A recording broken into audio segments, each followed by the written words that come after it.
Hello बच्चों, let us solve this problem. Question कह रहा है 0.5 gram of a base was completely neutralised by 100 ml of 0.2 normal acid. ठीक है, equivalent weight of the base is.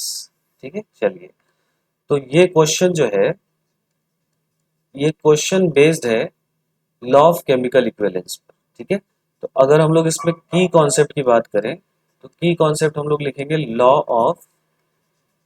Chemical law of chemical equivalence.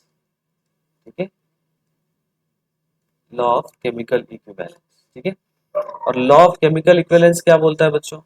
ये बोलता है कि अगर कोई दो सब्सटेंस रिएक्ट कर रहे हैं तो जो नंबर ऑफ इक्विवेलेंट्स, जो नंबर ऑफ इक्विवेलेंट्स, अगर मान लीजिए दो सब्सटेंस रिएक्ट कर रहे हैं ए और बी, तो इन दोनों के नंबर ऑफ इक्विवेलेंट्स क्या होने चाहिए? बराबर होने चाहिए। ठीक है, number of equivalents of B, ये दोनों बराबर होने चाहिए। तो यहाँ अपना कौन सा रिएक्ट कर रहा है?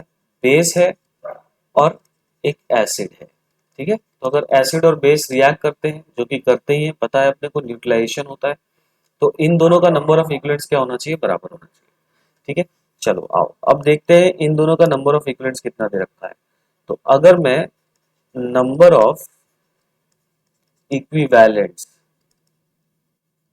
नंबर ऑफ इक्विवेलेंट्स ऑफ, अगर मैं बेस निकालता हूं पहले, तो उसका फॉर्मूला क्या होता है बच्चों? उसका फॉर्मूला होता है weight in grams by equivalent wait.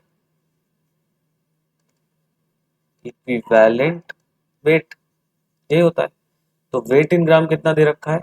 0.5 ग्राम। ठीक है, बेस का, डिवाइडेड बाय इक्विवेलेंट वेट को ई मान लेते हैं, ये अपने को निकालना है। This is equation number 1। Now number of equivalents number of equivalents number of equivalents of acid की अगर हम लोग बात करें तो वो कितना हो जाएगा?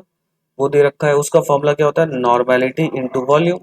क्या नॉर्मेलिटी कितना दे रखा है एसिड का? 0.2, और वॉल्यूम कितना दे रखा है? 100 ml।